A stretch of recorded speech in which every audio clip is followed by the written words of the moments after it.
1000 மிருகங்களோடு நின்றாலும் புலி தனித்து தெரியும்.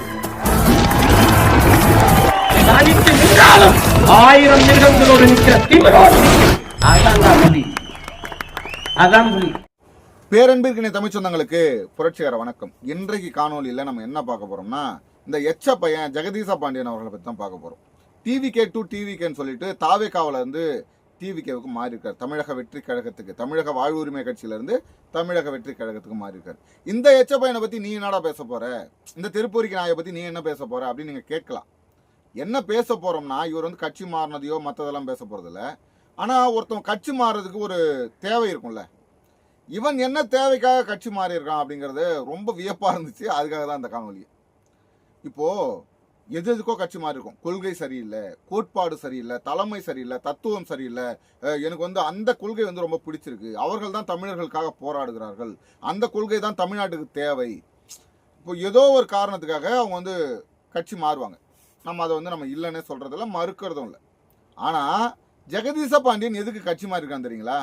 எதுக்காக கட்சி மாறி இருக்கானா, சீமான தமிழக வாழ்வு உரிமை கட்சியிலேருந்து திட்ட முடியலைங்க. சீமான திட்ட முடியல. அப்போ திட்டுற மாதிரி ஒரு கட்சிக்கு போய் நம்ம ஜாயின் பண்ணணும். உண்மையிலே அருமையாக இருக்குல்ல. உண்மையிலே நான் சொல்வது விளையாட்டுக்கு சொல்லலை, உண்மையாக சொல்கிறேன்.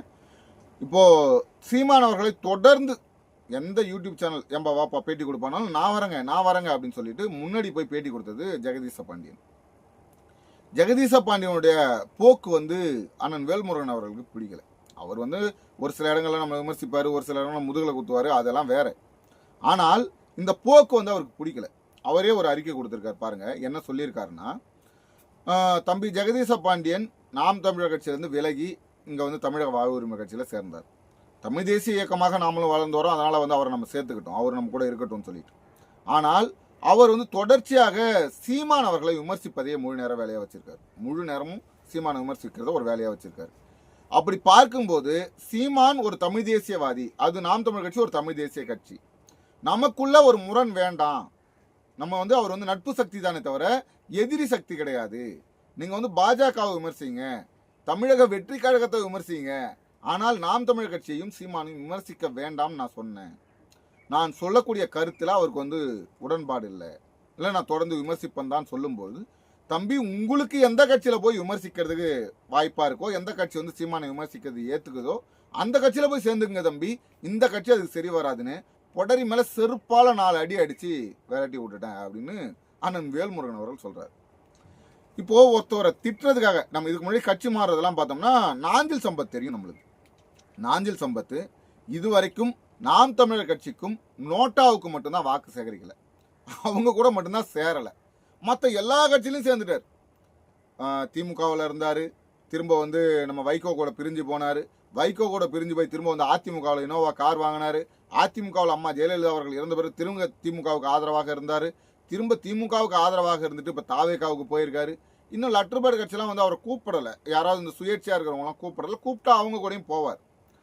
அவருக்கு மாற்றா அவருக்கு வந்து நான் டஃப் கொடுக்குறேன்டா, ஏன்னா அவருக்கு போட்டியாளரே இல்லாமல் இருந்தது தமிழ்நாட்டில், அவருக்கு நான் போட்டியாக இருக்கேன் அப்படின்னு சொல்லி இந்த எச்ச நாய் ஜெகதீச பாண்டியன் வந்திருக்கு.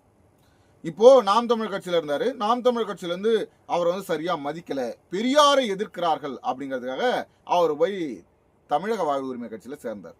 தமிழக வாழ்வு உரிமை கட்சியில ஏன் சேர்ந்தாரான்னா, அதுவும் பெரியாரை தூக்கி பிடிக்கக்கூடிய ஒரு இயக்கம். அப்போ பெரியாரை தூக்கி பிடிக்கக்கூடிய இயக்கம் தமிழ் தேசிய இயக்கம், நாங்கள் போய் சேர்ந்தேன் அப்படின்னு சொல்றாரு. சேர்ந்துட்டு இன்னைக்கு என்ன சொல்றாருன்னா, பெரியாரை விமர்சிப்பவர்களை விமர்சிக்க கூடாதுன்னு கட்டுப்பாடு போடுறாங்க. யார் பெரியாரை விமர்சிக்கிறது? அண்ணன் சீமான் அவர்களும் பெரியாரை விமர்சிக்கிறாரு. பெரியாரை விமர்சிப்பவர்களை விமர்சிக்க கூடாதுன்னு போது நம்மளுக்கு அதில் உடன்பாடு இல்லை, அதனால தான் இன்னைக்கு தாவேகாவில் போய் சேர்ந்துட்டேன் அப்படின்னு சொல்லி ஒரு உருட்டுறாரு. சரி, நல்ல உருட்டு தான். ஆனால் போகிற போக்கில் ஒரு வார்த்தையை சொன்னார். புரட்சினா என்னங்க? புரட்சினா என்ன? இதுவரை வாழ்ந்த வாழ்க்கையை இனிமேல் வாழ முடியாது என்கின்ற ஒரு சூழ்நிலை வருகின்ற போது அப்போ வரக்கூடிய உணர்ச்சி வேகம்தான் புரட்சி, அப்போ ஆரம்பிக்கின்ற போராட்டம் தான் புரட்சி அப்படின்னு ஒரு தத்துவத்தை சொல்றார். சரிங்க, ஏன்னா இவர் அதனால தான் இப்போ வெளியில் வந்திருக்காரு. இதுவரை வாழ்ந்த வாழ்க்கை என்னது? யூடியூப்காரங்க கூப்பிடுவாங்க, வாங்க உங்களுக்கு 10,000 ரூபா கொடுக்குறேன், எங்கள் சேனலுக்கு வாங்க, சீமானை திட்டி பேசுங்க, சீமானை கடுமையாக விமர்சிங்க, வாயில் வந்ததெல்லாம் அள்ளி கொட்டுங்க, நீங்கள் வந்து அது உண்மையா பொய்யான்லாம் யாரும் தேட போகிறதில்ல. உங்களுக்கு என்னென்னலாம் தோணுதோ, சீமான் வந்து அமெரிக்காவில் வந்து ஒரு இடத்த வாங்கியிருக்காரு, ட்ரம்ப்பு கூட வந்து அமெரிக்காவில் பேச்சுவார்த்தை நடத்தி இந்தியாவை வந்து ட்ரம்ப்பு கிட்ட விற்க போகிறாரு, சீனா அதிபர் கூட ஒப்பந்தம் போட்டிருக்காரு தமிழ்நாட்டை வந்து சீனாவுக்கு கொடுக்குறேன்னு சொல்லிட்டு. இந்த மாதிரி நீங்கள் உங்கள் வாய்க்கு வந்ததெல்லாம் உருட்டுங்க. எங்களுக்கு தேவை கண்டென்ட் சுவாரஸ்யமாக இருந்த போது உங்களுக்கு 10,000 தரோம் 20,000 தரோன்னு சொல்லிட்டு யூடியூப்காரங்க கூப்பிடுவாங்க. தொடர்ச்சியாக அது மட்டும் தான் இப்போ வருமானமாக இருந்தது. அதை வச்சு தான் வயிறு வளர்த்துட்டு இருந்தோம். சீமானை பேசி சீமானை திட்டி தான் வயிறு வளர்த்துட்டு இருந்தோம்.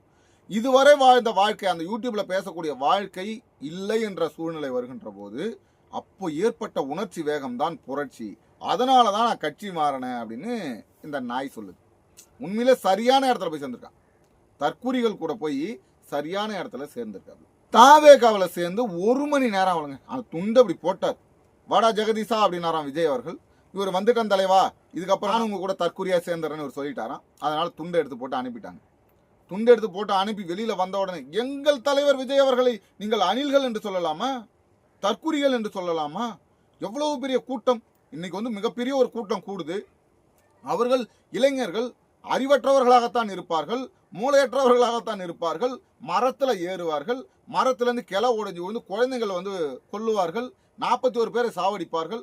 அதற்காக நீங்கள் அவர்களை தற்கூரி என்று சொல்லலாமா அப்படி என்று வந்த உடனே ஆரம்பிச்சார். சீமானை வந்து நான் விமர்சிக்க விரும்புறதே இல்லை. எங்க அண்ணன் சீமான் அவர்கள் அவர் சொல்றது, எங்க அண்ணன் சீமான் அவர்களை நான் ஒருபோதும் விமர்சிக்க விரும்புறதில்லை. சீமான் அவர்கள் இல்லவே இல்லை, காலி ஆயிட்டாரு. எப்படி சீமான் அவர்கள் காலி ஆயிட்டாராம். ஆனா அந்த சீமானை யூடியூப்ல பேச விடலன்றதுக்காக ஒருத்தவன் கட்சி மாறி இருக்கான். யூடியூப்ல பேசுறதுக்கு தடை விதிச்சிருக்காங்க. சீமானை பேச இல்லாத சீமானை எதுக்கு பேசணும்? சீமான் களத்திலே இல்லைன்னு அவங்க தலைவர் சொல்லிட்டாரு. சீமானும் இல்லவே இல்லை, காலி ஆயிட்டாருன்னு இந்த எச்ச நாய் சொல்லுது. இல்லாத சீமானை பேசுவதற்கு நீ எதுக்கு கட்சி மாறணும்? தேவை இருக்கா? இல்லை. பொழப்பு நடத்த முடியாது, சோறு கிடையாது. இன்னைக்கு ஜெகதீச பாண்டியன் வருமானம் என்ன நினைக்கிறீங்க? ஜெகதீச பாண்டியனுக்கு என்ன வேலை, என்ன வருமானம் நினைக்கிறீங்க? ஜெகதீச பாண்டியனுக்கு இன்னைக்கு இருக்கக்கூடிய ஒரே வருமானம் யூடியூப் வருமானம். இப்போ மற்றவர்கள்லாம் யூடியூப்ல அவங்க சொந்தமாக சேனல் வச்சு வீடியோ எடுத்து போட்டு வளருவாங்க. ஆனால் ஜெகதீச பாண்டியனுக்கு அப்படி இல்லை. ஒரு நாளைக்கு ஒரு சேனல். சவுக்கு சங்கர் கூட போனோமா, உட்காந்தோமா, மீட்டிங்கை போட்டோமா, கட்டிங்கை போட்டோமா, காசை வாங்கினோமா, வந்துடணும். அதே போல் யாரெல்லாம் கூப்பிட்றாங்களோ, சீமானை விமர்சிக்கிறதுக்கு யார் தான் விரும்புகிறாங்களோ, சீமானை திட்டணும்னு யாரெல்லாம் விரும்புகிறாங்களோ அவங்க கிட்டலாம் ஐயா நான் அருமையாக திட்டவங்க, நான் ரொம்ப ரொம்ப சீமானை அருமையாக விமர்சிப்பேங்க, நான் சீமான் கூடவே இருந்திருக்கேங்க, சீமான் காலடி செருப்பாக இருந்திருக்கேன், சீமானை பற்றி எல்லாமே எனக்கு தெரியும், சீமானை பற்றி நான் சொல்கிறேன் அப்படின்னு சொல்லிட்டு போய் வருமானம் வாங்கிட்டு இருந்த, பிச்சை எடுத்துகிட்டு இருந்த அந்த நாய்க்கு அந்த வருமானம் கிடைக்கல.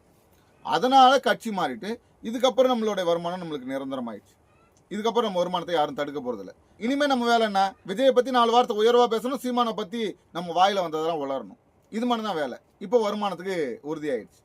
அதுதான் உண்மையிலே ரொம்ப ரொம்ப எச்சத்தனமான நாய்னா ஜெகதீச பாண்டியன் தான். இப்போ தாவேக்காவுக்கு உண்மையாக இருப்பான், உறுதியாக இருப்பான்னா வாய்ப்பில்லை ராஜா தான். அந்த சீமான் அவர்கள் சொல்வது போல் அதுக்கெல்லாம் வாய்ப்பில்லை.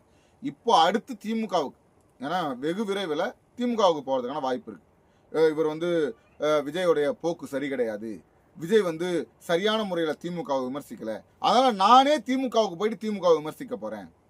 இவர் வந்து திமுகவுடைய தீய சக்தின்றதுனால தான் நீங்கள் போய் சேர்ந்துருக்காரு. இப்போ நீங்கள் ஒரு சொல்கிற காரணம் என்னன்னா, ஏன் தாவேக்காவில் சேர்ந்தீங்கன்னா இவர் தலைவர் சொல்லிட்டாராம் திமுக ஒரு தீய சக்தி அப்படின்னு. அது எவ்வளோ பெரிய நகைச்சுவைன்னு நம்மளுக்கு வந்து தெரியும். அதையெல்லாம் ட்ரோல் பண்ணுறேன், அதை பார்த்து போய் நான் வந்து தாவேக்காவில் சேர்ந்துட்டேன் அப்படின்னு உருட்டுறாரு. இன்னும் வெகு விரைவில் விஜய் அவர்கள் நான் வந்து திமுகவை வந்து ஒழுங்காக விமர்சிக்க மாட்டாரு, அதனால நான் போய் திமுகவில் சேர்ந்து திமுக விமர்சிக்க போகிறேன், பெரியாரை வந்து திமுக விமர்சிக்கிறது, அதனால் நான் போய் பெரியாருக்கு ஆதரவாக நிற்க போகிறேன் அப்படின்னு என்ன வேணால் உருட்டுவேன். இவனுக்கு அன்னைக்கு பொழப்பு நடக்கணும், அன்னைக்கு வந்து 10,000 வருமானம் கிடைக்கும். அதை நோக்கி தான் அவன் பயணிச்சுட்டு இருக்கான். அடுத்தது ஒரு காணொலி உங்களை சந்திக்கும் வரை உங்களிடம் விடைபெறுவது உங்கள் நண்பர்கள். நன்றி.